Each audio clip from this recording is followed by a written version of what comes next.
capítulo 13, versos de 1 a 18. Vi emergir do mar uma besta que tinha 10 chifres e 7 cabeças, e sobre os chifres 10 diademas, e sobre as cabeças nomes de blasfêmia. A besta que vi era semelhante a leopardo, com pés como de urso e boca como de leão, e deu-lhe o dragão o seu poder, o seu trono e grande autoridade. Então vi uma de suas cabeças como golpeada de morte, mas essa ferida mortal foi curada, e toda a terra se maravilhou seguindo a besta.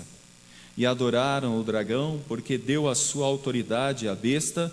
Também adoraram a besta, dizendo: quem é semelhante à besta? Quem pode pelejar contra ela?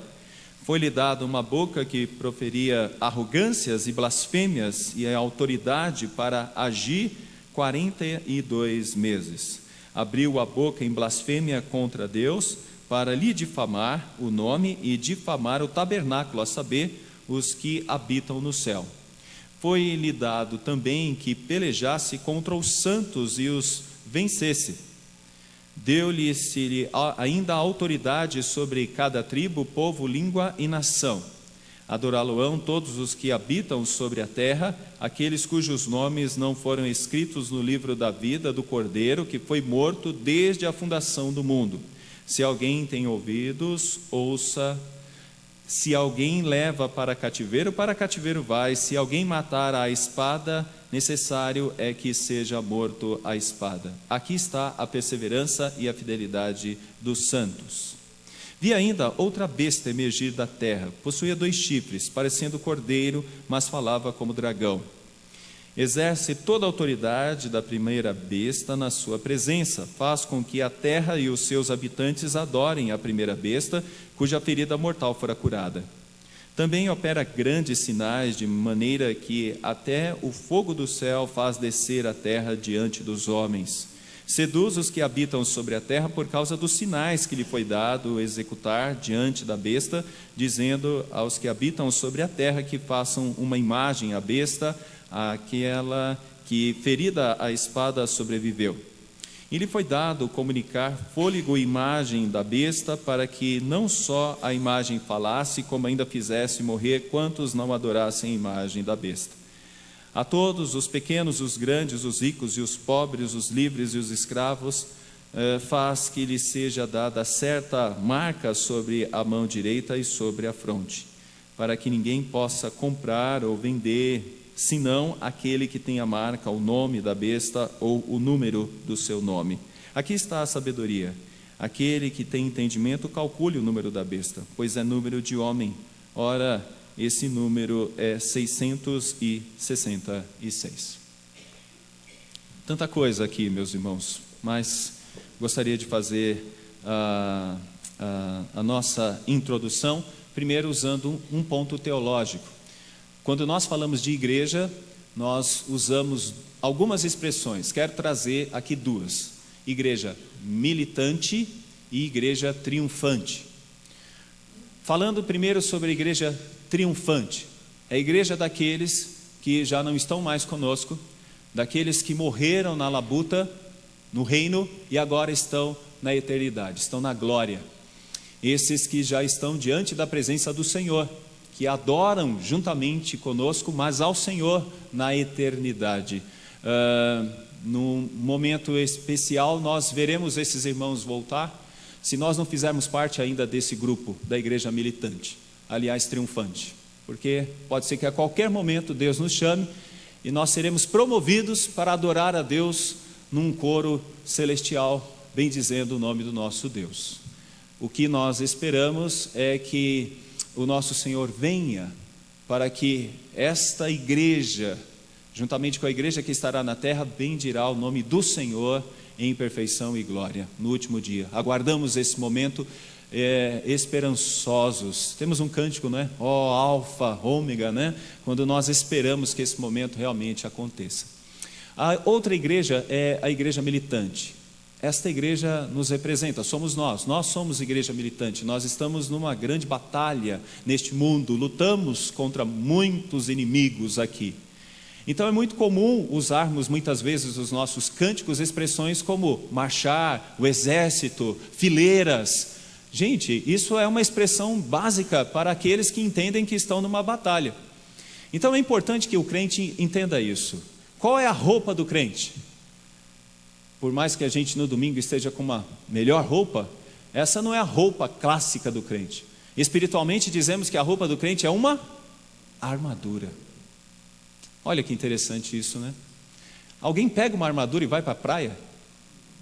Alguém pega uma armadura e vai jogar tênis? Não é? Não, uma armadura é para a batalha, é para a guerra. E Paulo falou que essa é a nossa roupa. Tome cuidado, porque muitas vezes a gente se distrai e deixa de usar aquilo que deveria usar. Capacete, espada, escudo, couraça, né? Então, somos uma igreja que está em batalha, não é? Quantos de vocês nessa semana não enfrentou tantas batalhas, a semana que passou, né? E talvez algumas outras virão ainda nessa próxima semana. Mas essa é a questão mais interessante para todos nós, é entendermos que o nosso Senhor Jesus Cristo não nos prometeu algo diferente, não é verdade? No mundo tereis aflições, mas tende bom ânimo. Como que a gente tem que ter bom ânimo? Um exército tem que ter bom ânimo. Imagina um exército sem bom ânimo. Gente, nós vamos começar a semana, todo mundo está animado? Amanhã, segunda-feira, todo mundo está pronto para a segunda?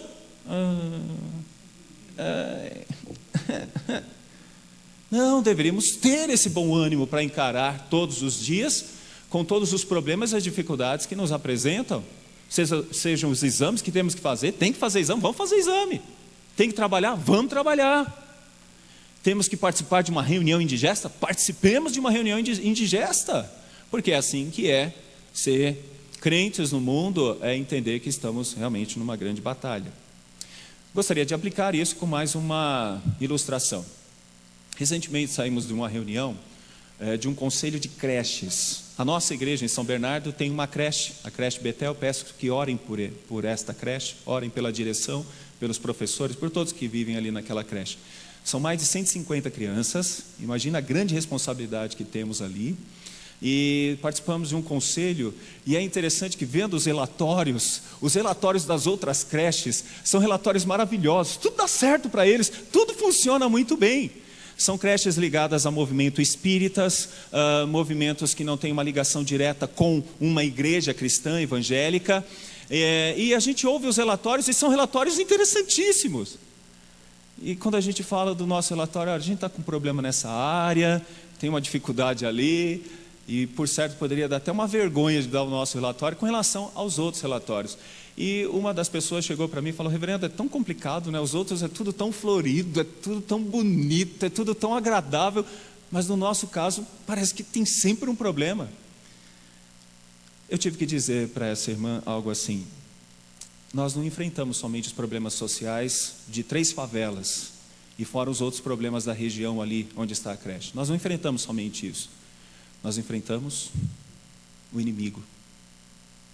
E ele quer ver realmente a igreja mal, caindo aos pedaços, fragilizada. Você acha que Satanás está feliz que você está aqui hoje? Você acha que ele está tão satisfeito, está dizendo: ah, que pena? Não.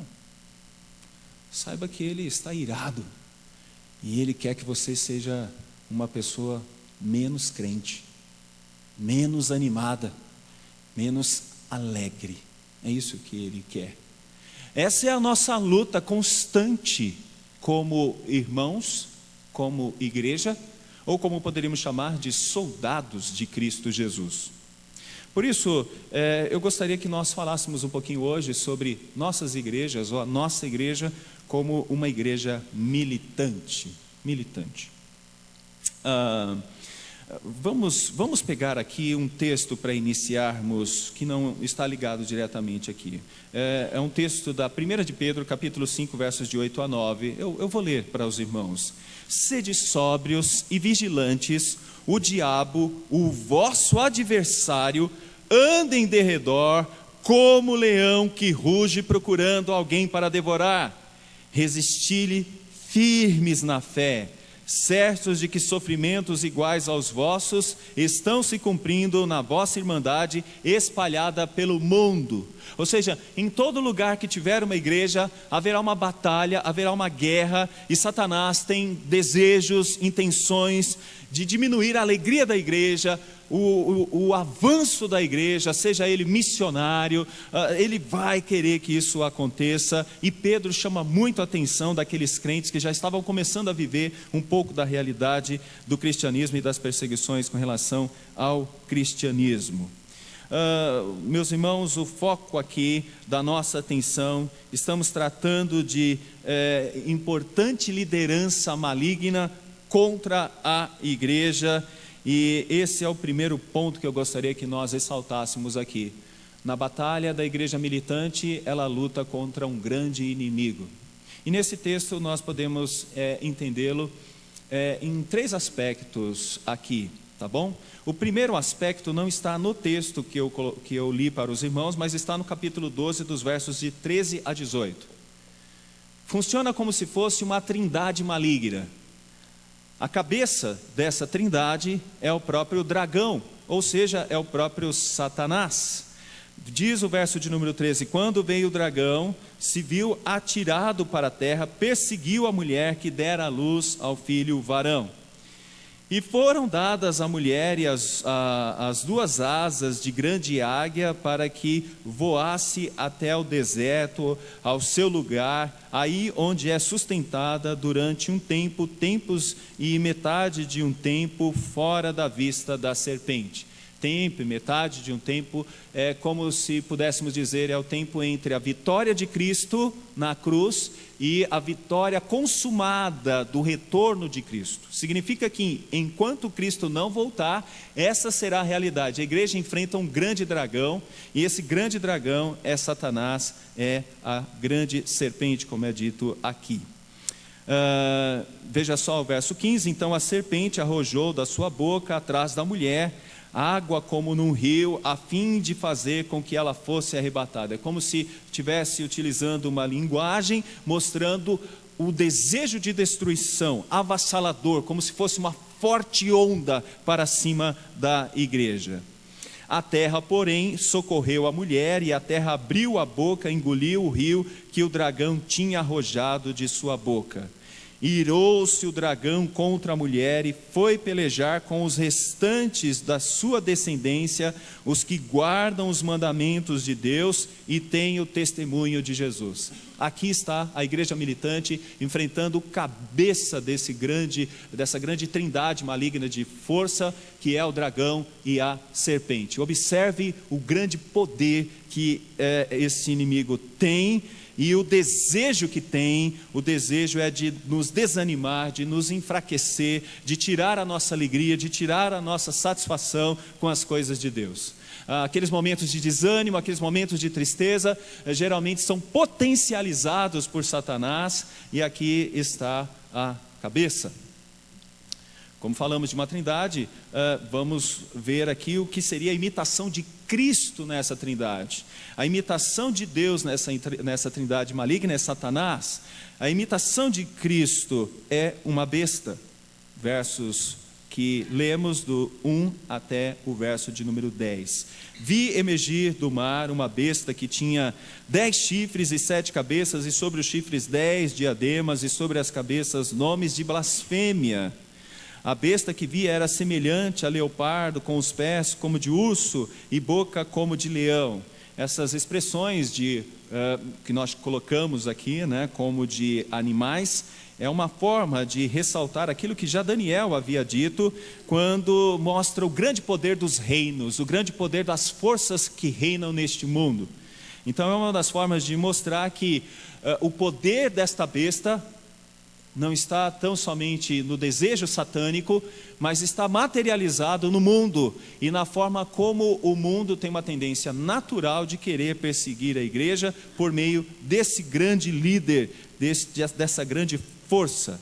Verso de número 3 mostra aqui como isso imita Cristo. Então vi uma de suas cabeças como golpeada de morte, mas essa ferida mortal foi curada, e toda a terra se maravilhou seguindo a besta. É isso mesmo, meus irmãos, Satanás ele tenta imitar a Deus. Satanás ele não é original, porque Satanás ele não pode criar do nada, só Deus cria do nada. Só Deus pode fazer algo de bará, ou seja, no verbo hebraico que significa criar do nada. Satanás é um imitador, e ele tenta imitar, e ele tenta nos pegar imitando alguma coisa. E aqui, meus irmãos, nós vamos perceber o que ele tenta fazer, né? Esse ser, ele passa a ser um objeto de adoração. Verso 4: e adoraram o dragão, porque deu a sua autoridade à besta. Também adoraram a besta, dizendo: quem é semelhante à besta que pode pelejar contra ela? Foi-lhe dada uma boca que proferia arrogâncias e blasfêmias, e autoridade para agir 42 meses. Mais uma vez, 42 meses é uma forma de mostrar que há um período de perseguição da igreja até o retorno do Senhor Jesus Cristo. E abriu a sua boca em blasfêmia contra Deus, para lhe difamar o nome e lhe difamar o tabernáculo, a saber, os que habitam no céu. Se nós pudéssemos reconhecer isso de uma maneira muito simples, diríamos que é a forma como o mundo ridiculariza aqueles que seguem a Deus, ou ridicularizam aquilo que nós cremos, a nossa fé. E essa besta promove isso. O texto no verso 7 diz: foi-lhe dado também que pelejasse contra os santos e os vencesse. Deu-se-lhe ainda autoridade sobre cada tribo, povo, língua e nação. Então a igreja sofre muito com relação a isso, passa dificuldades com relação a isso. Adorá-la-ão todos os que habitam sobre a terra, aqueles cujos nomes não foram escritos no livro da vida do Cordeiro, que foi morto desde a fundação do mundo. Então ela é um objeto de adoração. É uma espécie de imitação de Cristo. Algumas pessoas reverenciarão porque ela parece que sofreu, mas depois ressuscitou, e aí tem a importância do dragão ser essa fonte poderosa que a sustenta. Se pudéssemos dizer aqui algo, diríamos o seguinte: todas as forças malignas, tudo aquilo que tenta nos tirar do caminho do Senhor, se materializa em doutrinas. Eu poderia usar algumas delas aqui. Evolucionismo, doutrinas de caminhos como de Marx, doutrinas marxistas, doutrinas que livram a ideia de Deus para colocar uma ideia material, ou seja, o mundo passa a ser o centro de toda a adoração. Isso é personificado por desejos de todas as ordens, de várias ordens. Então, este é o segundo inimigo personificado numa espécie de imitação a Cristo. E o terceiro seria o próprio Espírito Santo. A ação do Espírito Santo é ensinar. E nesse bloco a gente vê isso, dos versos de 11 em diante. Vi ainda outra besta emergir da terra, possuía 2 chifres parecendo cordeiro, mas falava como dragão. Exerce toda a autoridade da primeira besta na sua presença, faz com que a terra e os seus habitantes adorem a primeira besta, cuja ferida mortal fora curada. Então o objetivo é criar um sistema de adoração para a primeira besta. Ela tem esse objetivo de promover isso. Também opera grandes sinais, de maneira que até o fogo do céu faz descer a terra diante dos homens. Seduz os que habitam sobre a terra por causa dos sinais que lhe foi dado executar diante da besta, dizendo aos que habitam sobre a terra que façam uma imagem à besta, aqueles que, ferida a espada, sobreviveu. E foi-lhe dado comunicar, observe isso, comunicar fôlego e imagem da besta, para que não só a imagem falasse, mas ainda fizeste morrer quantos não adorassem a imagem da besta. E todos os pequenos, os grandes, os ricos, os pobres, os livres, os escravos, fez que lhes seja dada certa marca sobre a mão direita e sobre a fronte, para que ninguém possa comprar ou vender, senão aquele que tem a marca e o nome da besta e o número do seu nome. O desejo, meus irmãos, desse terceiro elemento aqui, dessa trindade maligna, é criar na humanidade uma espécie de adoração à primeira besta, e para isso há uma espécie de poder que é passado para todos aqueles que assim compreendem essa besta. E que poder é esse? É uma intelectualidade Por isso há uma marca na fronte e uma marca na mão. O que é isso? É a nossa forma de interpretar a ação da besta. E, por favor, não é um código de barras, tá bom? Não fique com medo do código de barras, não vá fugir. Esse produto tem código de barras, então é da besta, porque aquelas 6 barrinhas lá é 6, 6, 6. Não, não é isso, tá bom? O que é isso? Gente, Satanás não trabalha com coisas desse tipo, ele trabalha com coisas na mente. Ok? Ele atua na questão de transformar a mentalidade. É uma questão muito filosófica. O que ele vai fazer é o seguinte: é criar em nós um pensamento, e esse pensamento gera atitudes que desagradam a Deus. Na nossa mente, e atitudes que desagradam a Deus. Então, mente significa o que pensamos ou acreditamos, ou até mesmo consciência, e mão, a marca que está na mão, são as nossas atitudes. Essa é a marca da besta. Ou seja, alguém que está seguindo essa tríade maligna tem um pensamento que não agrada a Deus e um pensamento que auto se agrada. E automaticamente esse auto se agradar se manifesta em ações. Deixa eu pegar um exemplo. Eu tenho que fazer isso. Eu tenho enfrentado um problema como conselheiro recentemente com um aplicativo chamado Tinder. Acho que é isso. Meus irmãos, é um negocinho simples e tranquilo. Um clique e você mantém contato com uma série de pessoas, com uma série de oportunidades. E eu vou dizer para vocês que muitas delas, alguns dos nossos, estão caindo. É isso que Satanás viabiliza, atitudes que desonram o nome de Deus. Este é o inimigo, ele atua com sagacidade. Sabe aqueles pensamentos do tipo, isso não tem problema não vejo que isso tenha tanto problema. Tome cuidado. Na maioria das vezes, quando esses pensamentos entram em confronto com a palavra de Deus, é sinal de que talvez alguém esteja sendo conquistado com uma marca que agrada a tríade do mal e desagrada a verdadeira trindade, que é o nosso Deus Pai, Filho e Espírito Santo.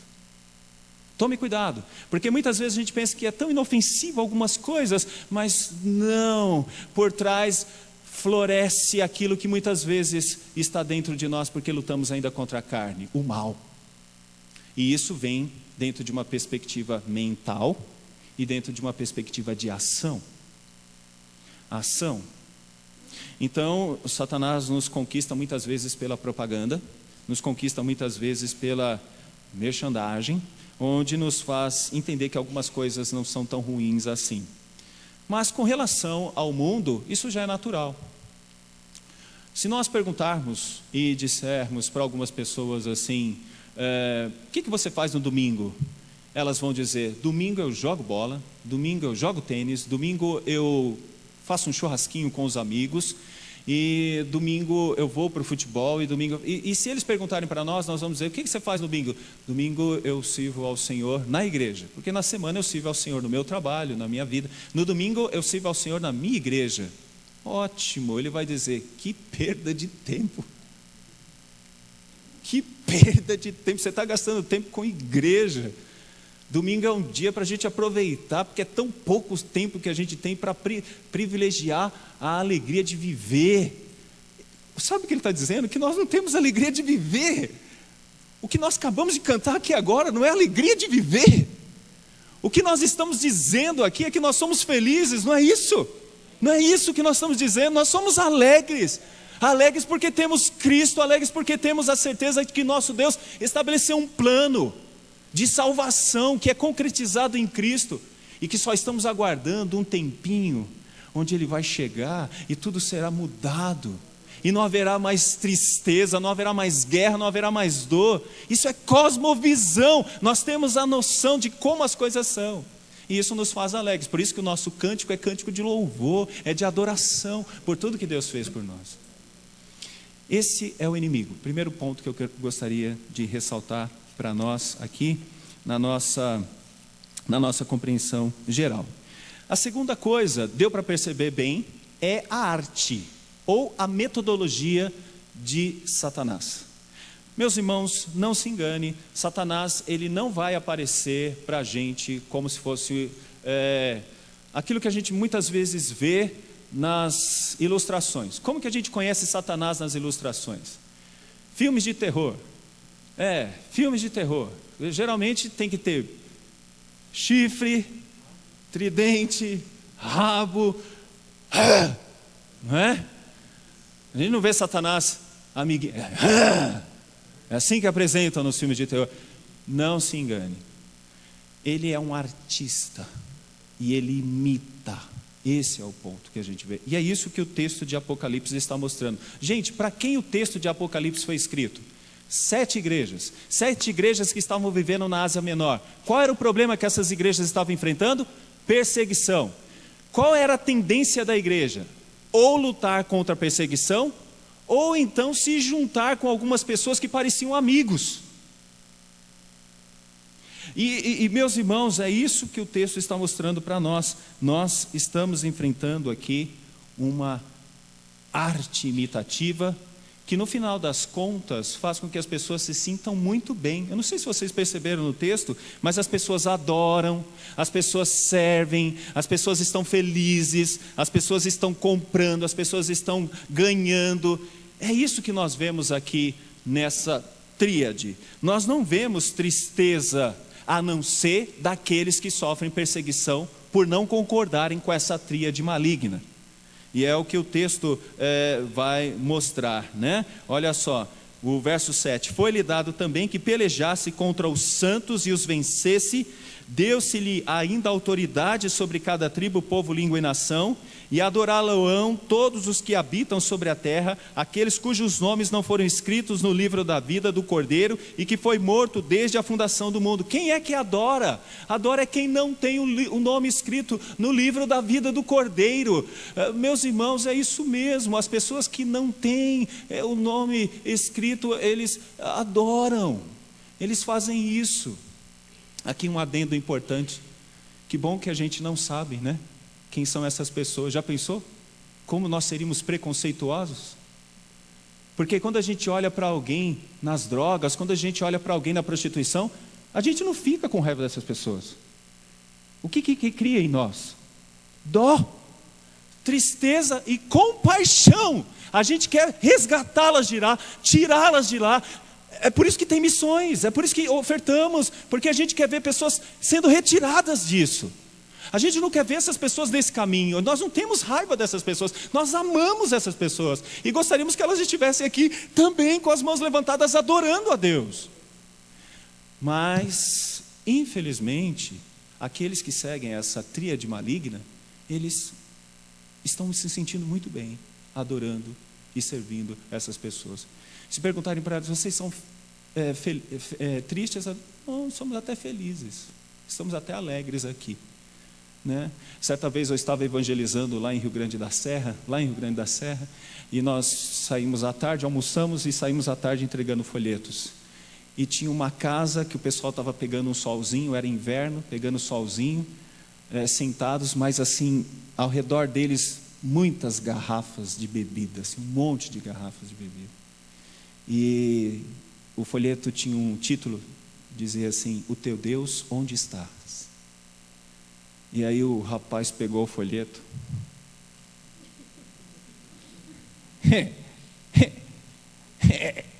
Meu Deus, onde está? Aqui, meu Deus, onde está? Apontou para todas as garrafas que estavam ali. E ele disse isso. Que dó que dá ouvir um negócio desse. A pessoa alegre falando isso como se fosse a coisa mais normal e natural do mundo. E a gente teve que dizer para ele: não, isso não é Deus. Isso não é o verdadeiro Deus. Bom, a arte imitativa, é isso que nós observamos. Ele tenta demonstrar poder como de Deus, dragão, poder como de Jesus Cristo, sensibilizando com o ferimento à segunda besta para que ela gerasse uma espécie de comoção na sociedade. Geralmente é assim que nós vamos ver. A nossa sociedade, ela é sensível a muitas coisas, é sensível a muitas figuras, é sensível a muitas figuras que nos chamam muito a atenção. Gandhi, por exemplo, é uma figura que chama a atenção. Madre Teresa de Calcutá nos chama a atenção, nos gera uma sensibilidade tão grande com relação a essas pessoas. Mas eu vou dizer uma coisa para vocês: nenhuma dessas pessoas falam de salvação, vida eterna, vida com Deus. E por mais que elas possam gerar uma sensibilidade dentro de nós, não é o que Cristo gera em nós, ou que gera num servo dele. E o aspecto que nós vamos observar é um aspecto de gerar nas pessoas uma visão de que estão no caminho certo, fazendo a coisa certa e entendendo as coisas de uma maneira certa. E é isso que faz a terceira besta. Ela cria essa noção de que as coisas estão certas. Deixa eu dizer uma coisa para vocês. Apocalipse é um livro cheio de números, e é importante entender esses números. Tem muitas questões hebraicas. E um número importante na Bíblia é o número 7. 7. É o número que realmente nos faz olhar para Deus como perfeito, perfeitíssimo, por tudo que Ele é.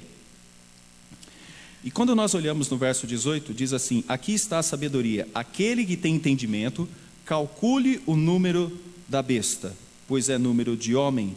Ora, esse número é 666. São várias formas, para nós falarmos sobre esse número.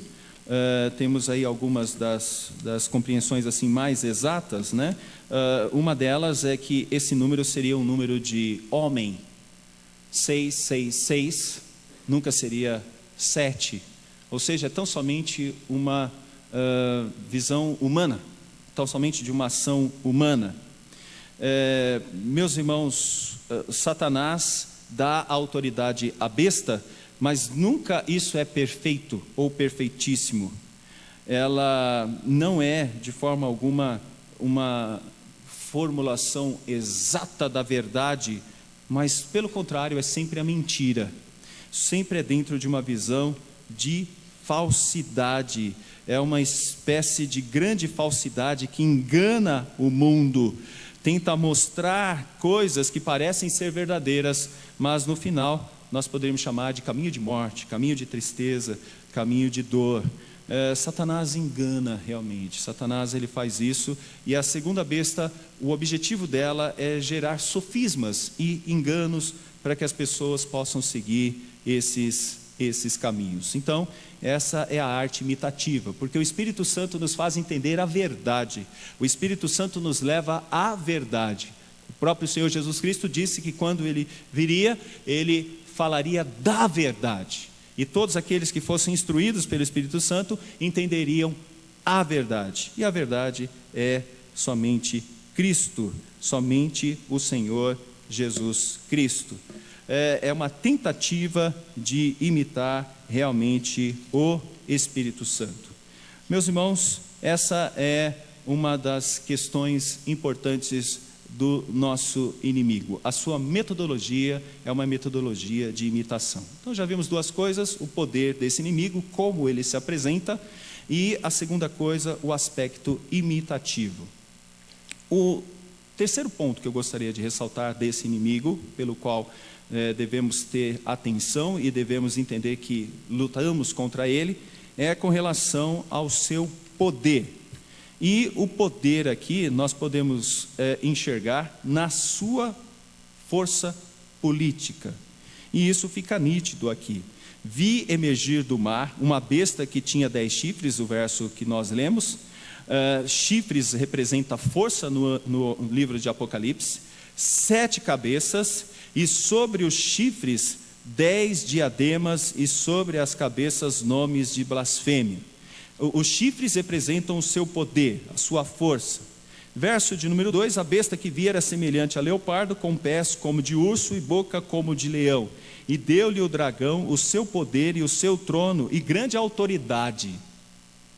Meus irmãos, aqui a gente enxerga o poder da besta. A arte é imitativa, mas o poder é um poder que poderíamos chamar de político. Poder político. Vamos pegar Paulo, e Paulo vai dizer na carta a Timóteo que a raiz de todos os males é o amor ao dinheiro. O que nós vamos ver com poder político é que geralmente poder tem a ver com dinheiro. Muitos querem exercer poder político, não por vocação política. O que seria uma vocação política? Vocação política é se preocupar com o semelhante e procurar o bem-estar do semelhante. Seria bom que nós tivéssemos políticos que nem recebessem pelo trabalho deles.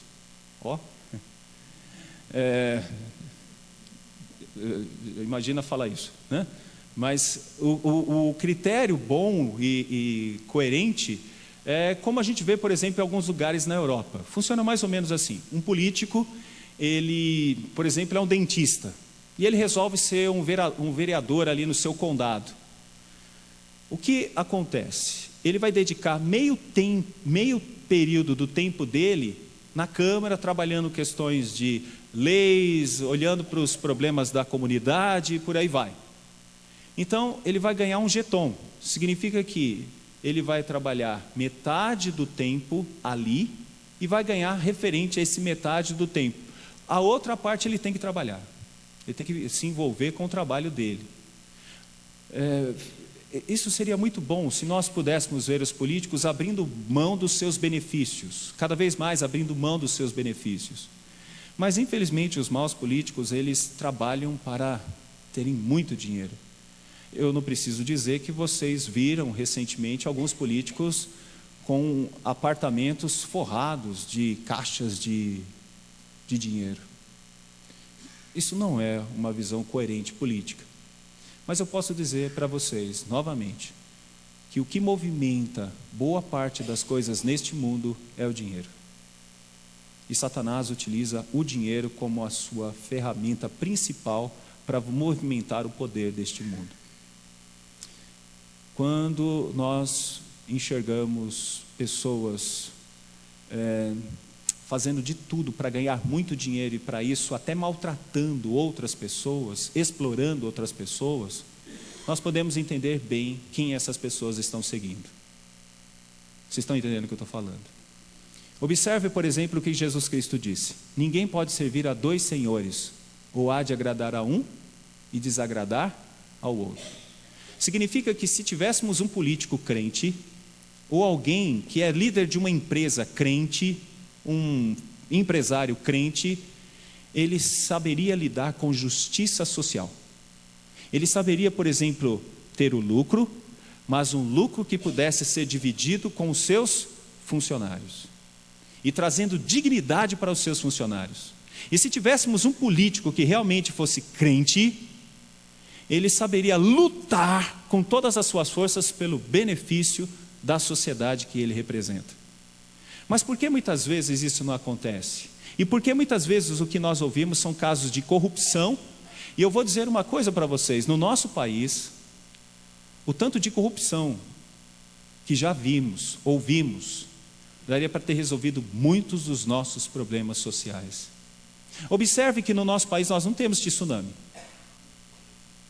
Observe que o nosso país não passou por uma tsunami como o Japão passou. Observe que o nosso país não enfrentou terremotos gigantescos como o México já enfrentou, ou alguns outros países.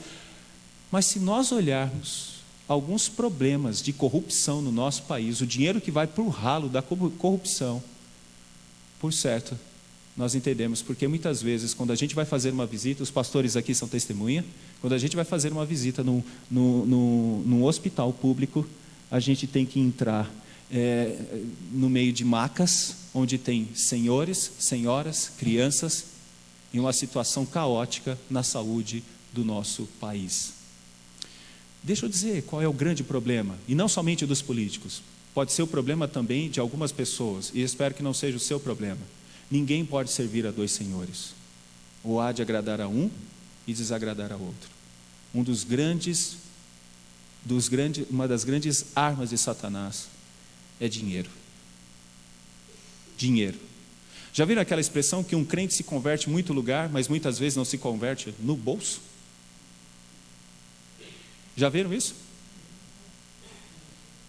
Nós temos muitos problemas com relação a dinheiro.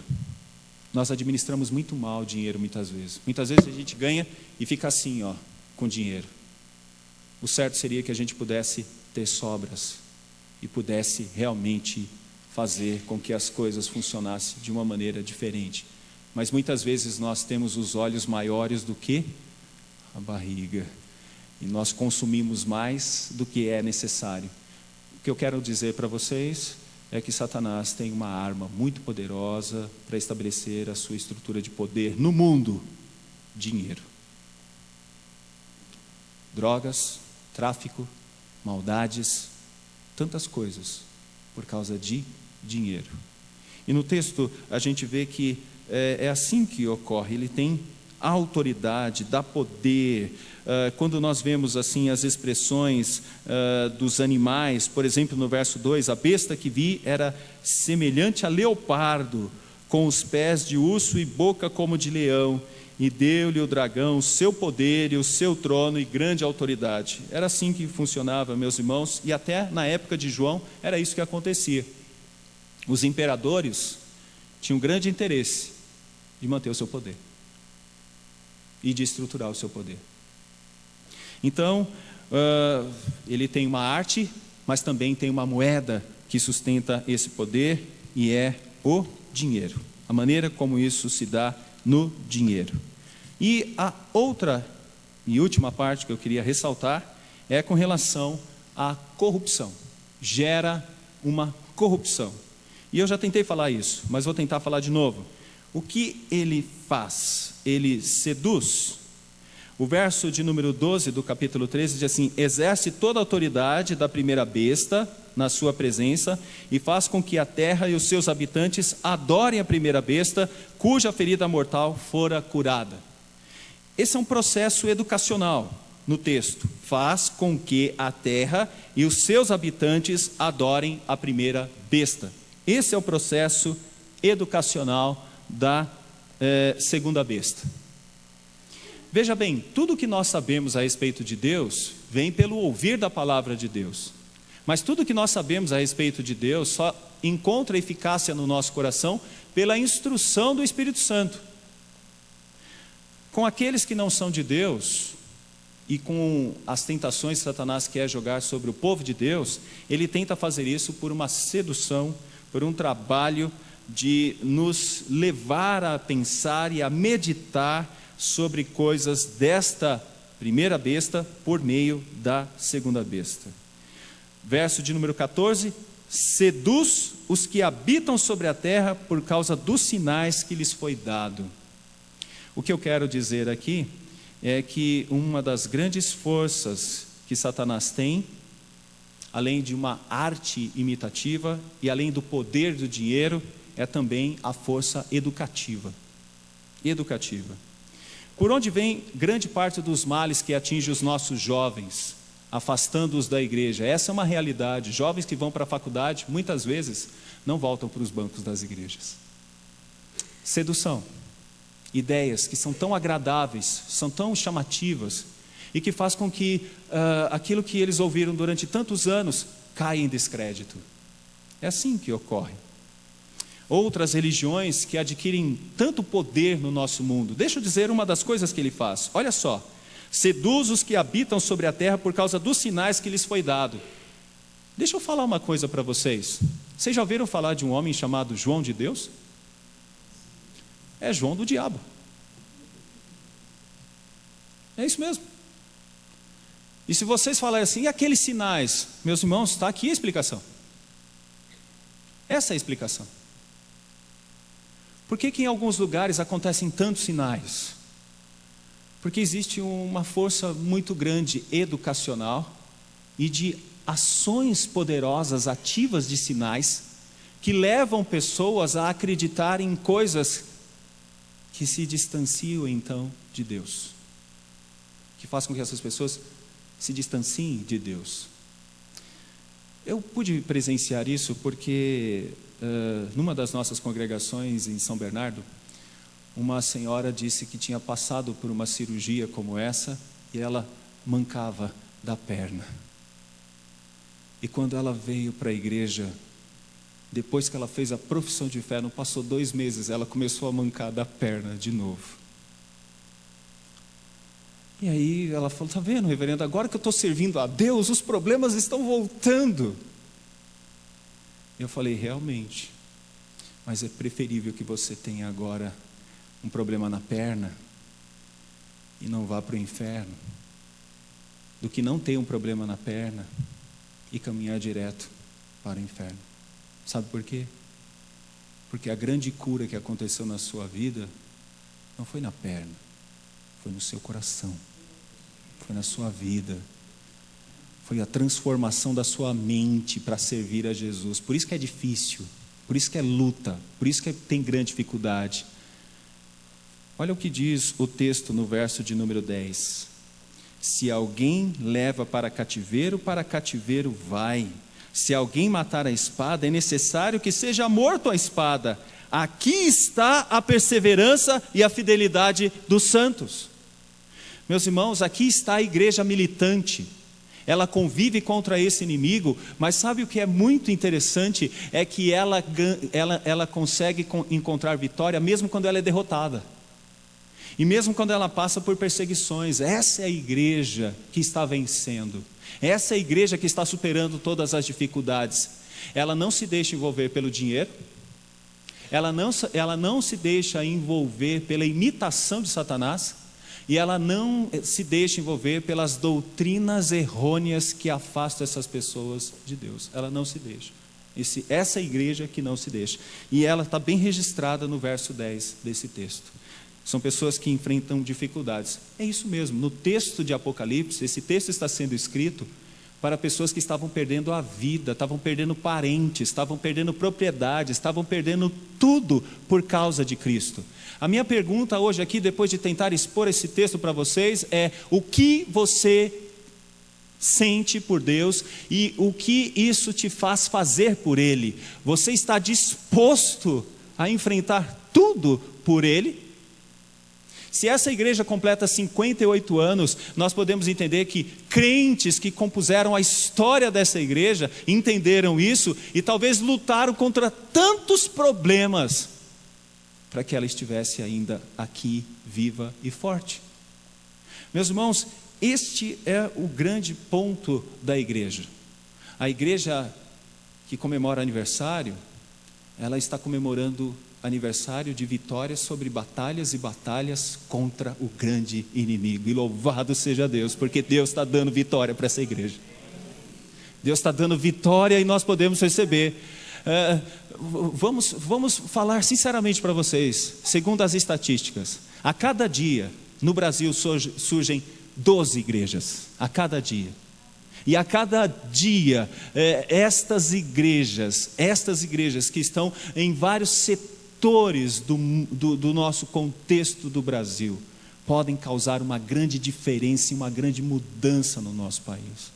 A gente espera que assim seja, mas eu posso dizer que dentre estas igrejas, nessa estatística, surgiram algumas congregações desta igreja. E meus irmãos, é assim que tem que ser. Uma igreja não pode crescer sem imaginar outras congregações. Uma igreja não pode crescer sem imaginar obra missionária. Uma igreja não pode crescer sem imaginar o desenvolvimento em tantos outros lugares e nos setores onde há dificuldades sociais. A igreja precisa almejar e entender isso, compreender dessa forma. Então, dentro do que eu expus nesse texto, a minha formulação básica é que a igreja militante, ela enfrenta dificuldades, lutas e problemas, mas ela vence quando ela permanece firme no seu testemunho.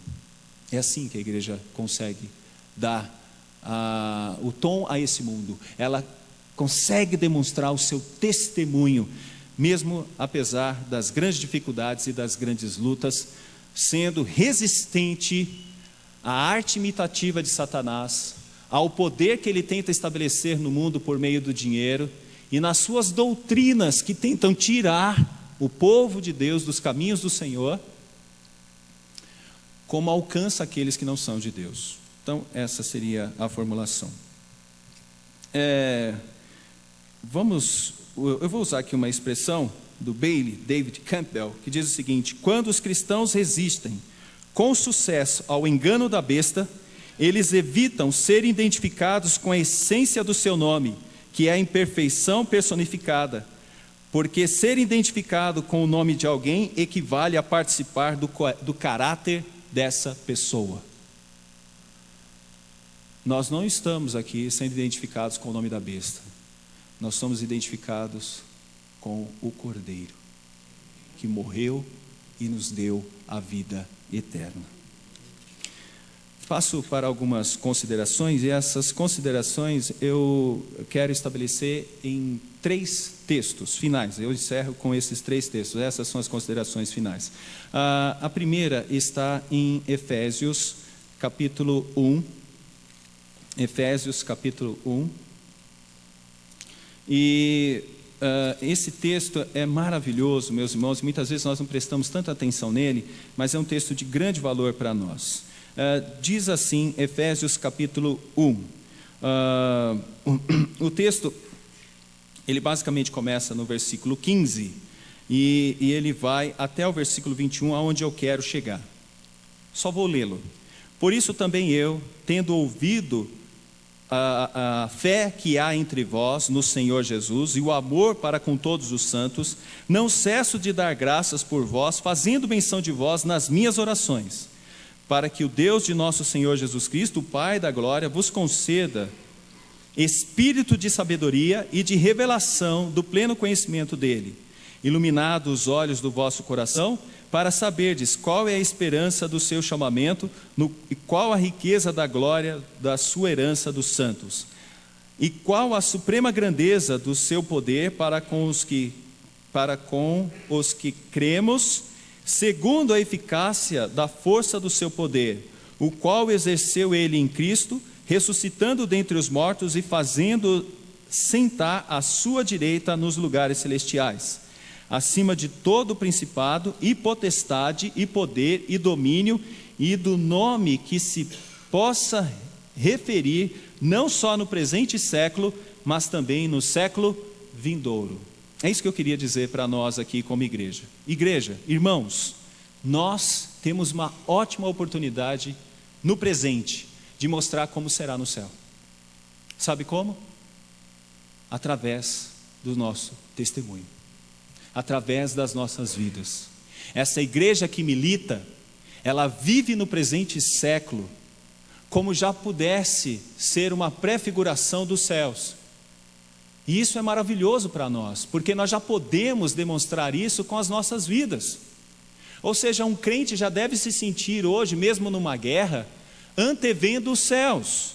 Porque é isso que o texto está dizendo quando fala assim, não só no presente século, mas também no vindouro. Paulo está orando para que esses crentes possam já começar a viver felizes e dando testemunho no presente século, como vai acontecer no século vindouro. Sabe onde eu encontro esse exemplo de uma maneira muito interessante? Numa pegadinha que foi feita num programa de TV que funciona, que passa nos domingos à noite. É um tal de Fantástico. E nesse programa teve uma enquete que era mais ou menos assim: o chefe, ele fazia o papel do funcionário na empresa. Não sei se vocês viram isso. E ele se disfarçava e se misturava com os funcionários. E tem você vai encontrar na internet com toda certeza, que o chefe, ele chega num lugar que era de logística e ele começa a ver lá algumas coisas e tem um software que tinha que preencher algumas coisas, e ele falou: e aqui, o que a gente preenche? E um dos funcionários falou: não preenche nada, isso aí, a gente nem sabe para que serve isso daí.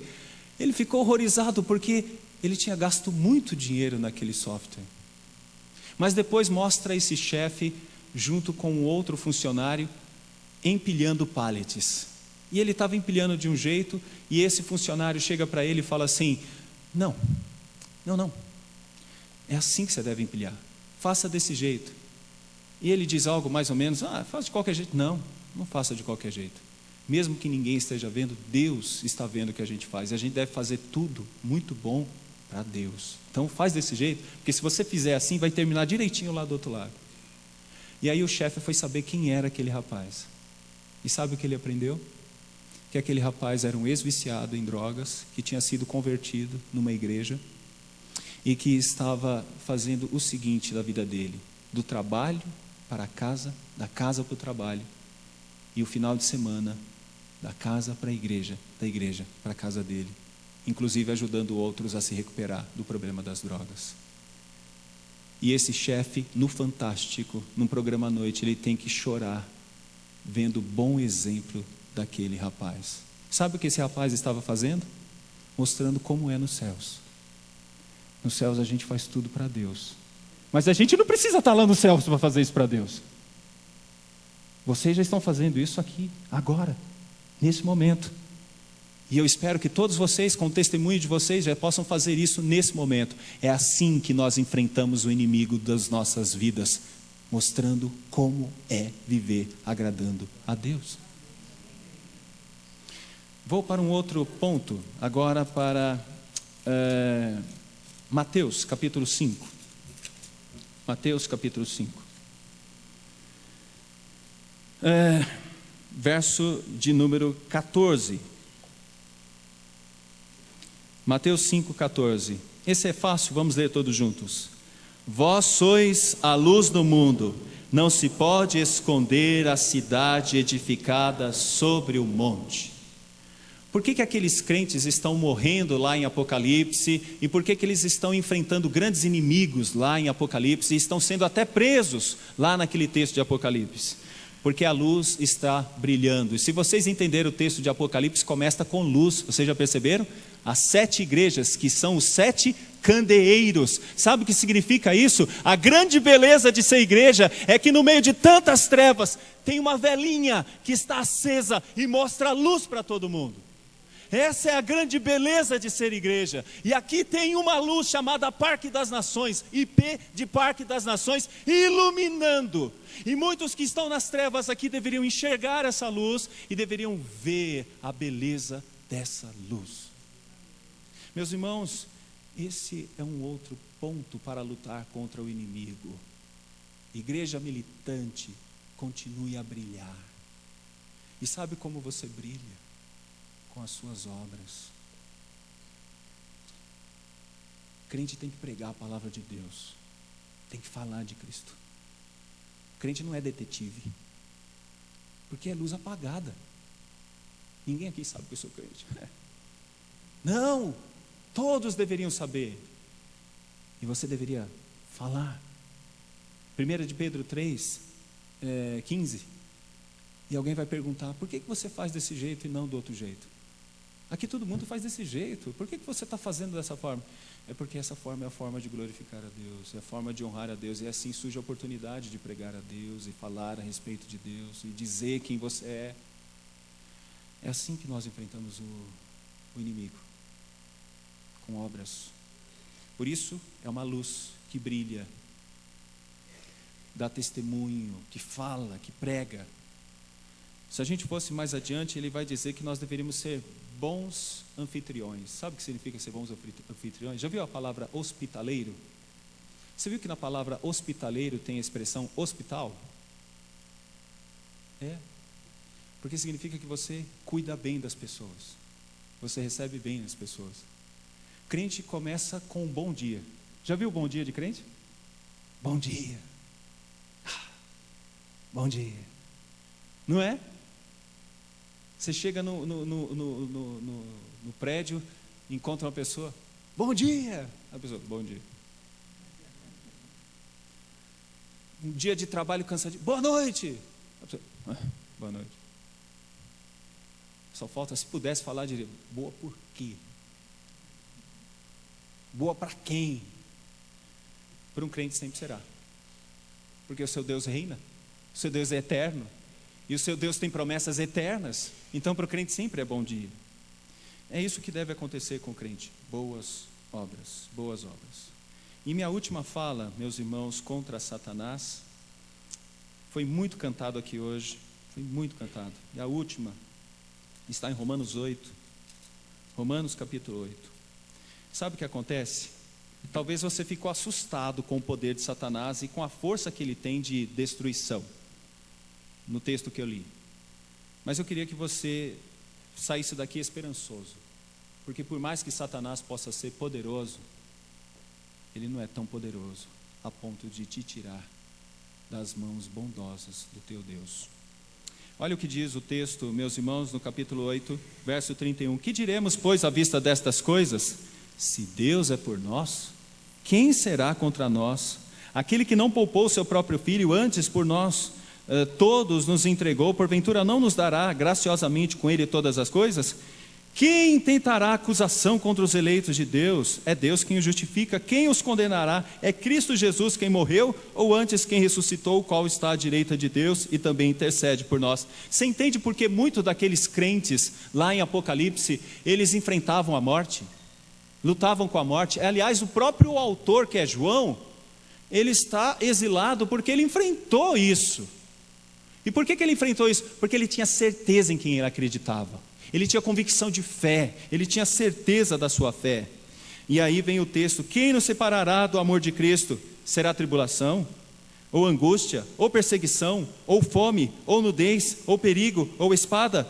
Como está escrito: por amor de ti somos entregues à morte o dia todo, somos considerados como ovelhas para o matadouro. Em todas estas coisas, porém, somos mais que vencedores por meio daquele que nos amou.